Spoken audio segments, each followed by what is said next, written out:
Kita akan bahas lebih dalam terkait penangkapan Bupati Pati Sudewo terkait dugaan suap jabatan di lingkungan pemerintahan desa Kabupaten Pati bersama anggota Komisi 2 DPR RI fraksi Partai Golkar Ahmad Doli Kurnia dan pelaksana tugas koordinator Indonesia Corruption Watch ICW Almas Syafrina di studio. Selamat malam Mbak Almas dan juga Bung Doli, selamat malam. Assalamualaikum warahmatullahi wabarakatuh. Waalaikumsalam warahmatullahi wabarakatuh.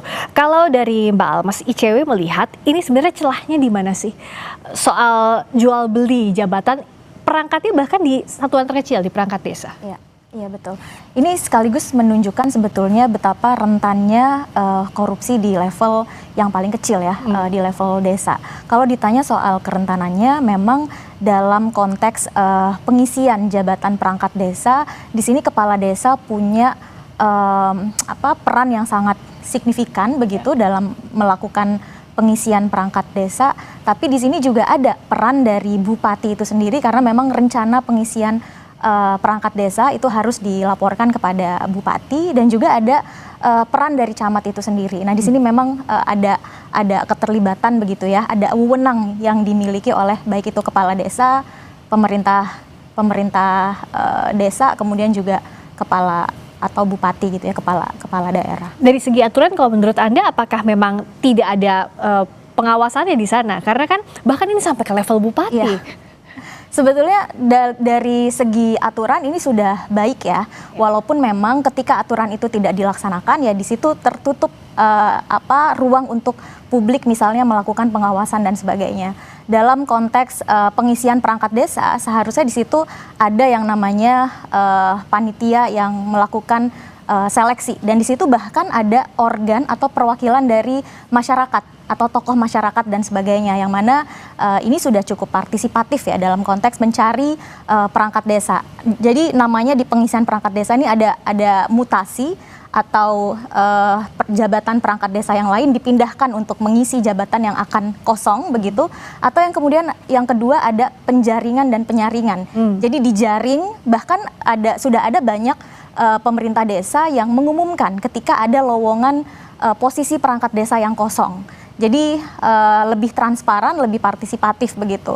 Setelah dijaring, kemudian ada penyaringannya. Jadi disaring, dilihat kompetensinya. Fit and proper test begitu lah ya? Ya, bahkan ada uji tes dan sebagainya begitu untuk betul-betul menyaring perangkat desa yang kompatibel dengan jabatan yang sedang dibutuhkan gitu di ruang pemerintah desa.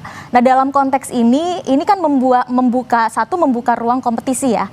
Orang yang punya kemampuan memenuhi persyaratan dan sebagainya bisa mengikuti proses seleksi tersebut. Masyarakat juga bisa ikut mengawasi karena bahkan bisa ikut menjadi panitia penjaringan di dalamnya begitu. Jadi sebetulnya peraturannya sudah sangat baik, tapi ketika kemudian dibajak oleh misalnya suap atau ada titipan begitu ya, ada jual beli dikasih harga gitu untuk jabatan ini harganya sekian dan sebagainya, ya satu ruang kompetisi yang sudah diatur sedemikian rupa ini menjadi rusak dan hal yang terburuknya adalah pengisian jabatan itu tentu diisi oleh orang yang sudah punya hutang gitu. Karena dia sudah mengeluarkan modal yang mungkin tidak sedikit ya untuk ukuran level bupati. Ya, level mengisi perangkat desa jabatan itu. Perangkat desa itu.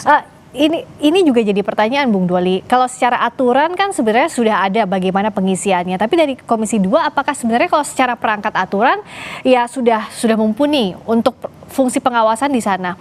Ini intervensinya bahkan kan untuk perangkat desa satuan terkecil diintervensinya sama bupati ya, gimana nggak takut begitu Bung Doli? Apa yang Anda lihat celahnya dari kasus ini? Ya tentu secara umum ini menjadi keprihatinan kita ya. Ini dalam berapa? 2-3 bulan terakhir ini sudah berapa? 6 atau 7 ya kepala daerah yang terjerat masalah hukum khususnya korupsi dan OTT. Kan waktu bersamaan kemarin juga Wali Kota Madiun kalau tidak salah ya. Ya betul.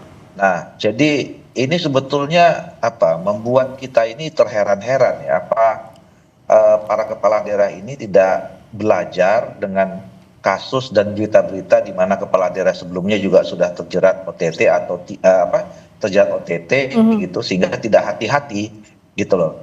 Nah ini menurut saya warning buat kita semua ya, alarm ya, bahwa jangan-jangan tindakan-tindakan yang dilakukan oleh di luar aturan, katakanlah seperti sekarang jual beli jabatan ini menjadi sesuatu yang dianggap biasa saja gitu loh. Jangan-jangan Ya kan? demikian Atau ya. mungkin Mhm.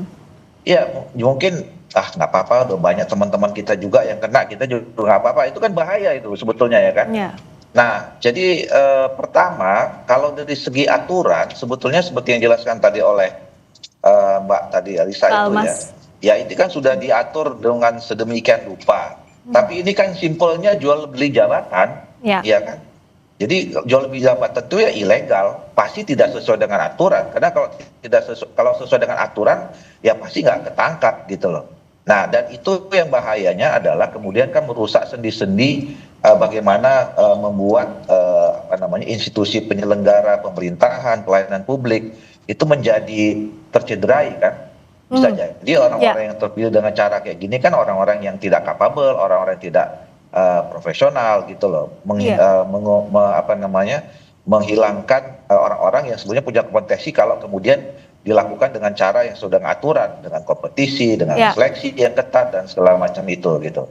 Nah, tapi balik lagi ke tadi ya, saya kira mungkin perlu difikirkan ya buat KPK, mungkin perlu dilakukan semacam training atau bahasa pemerintah sekarang retreat lagi gitu ya kepada kepala daerah ini untuk mengetahui mana yang korupsi, mana yang ini kan simpel aja sebetulnya. Ya.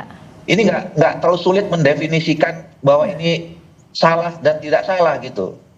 Ya. Kalau orang mau naik jabatan bayar ya salah itu kan nggak orang nggak sekolah juga tahu ini bahwa ini salah gitu. Tapi kok kenapa dilakukan? Ini kan jadi persoalan gitu. Ini saya kira menjadi PR besar kita dalam rangka memberantas korupsi gitu. Nah, pertanyaannya apakah perlu setingkat kepala daerah masih harus diberikan pelatihan soal integritas untuk hal yang paling basic, hal yang paling dasar ini? Kita akan bahas usai jeda di Sapa Indonesia Malam. Sapa Indonesia Malam masih membahas lebih dalam terkait penangkapan Bupati Pati Sudewo terkait dugaan suap jabatan di lingkungan pemerintahan desa Kabupaten Pati bersama anggota Komisi 2 DPR fraksi Golkar Ahmad Doli Kurnia dan pelaksana tugas koordinator Indonesia Corruption Watch Ahmad Syafrina. Tadi kalau kata Bung Doli, apa perlu ya KPK misalnya memberikan pelatihan soal integritas hal-hal yang demikian? Kayaknya nggak perlu nggak sih? Ini kan hal-hal yang basic. Mbak Almas lihatnya gimana? Iya, kalau kepala daerah masih harus dilatih hal-hal yang basic soal mana yang boleh, mana yang tidak boleh, mana yang masuk kategori korupsi, mana yang tidak. Ini menurut kami ya patut dipertanyakan partai politiknya. Apa yang menjadi patokan partai politik mencalonkan seseorang di kontestasi pemilu atau di pilkada gitu ya untuk seseorang bisa menjadi kepala daerah. Karena menurut kami ini bukan hanya soal seseorang tidak tahu bahwa ini adalah perbuatan korupsi gitu ya, tapi ini juga sudah persoalan yang memang bukan lagi tidak tahu, tapi memang sengaja untuk mengumpulkan uang-uang yang ilegal itu dengan cara apapun. Dan ternyata dari kasus ini, kalau ini benar begitu ya, ternyata kepala daerah tidak hanya mengumpulkan dari proyek-proyek besar seperti misalnya pengadaan barang dan jasa, proyek infrastruktur dan lain-lain, tapi bahkan jual beli jabatan di level desa.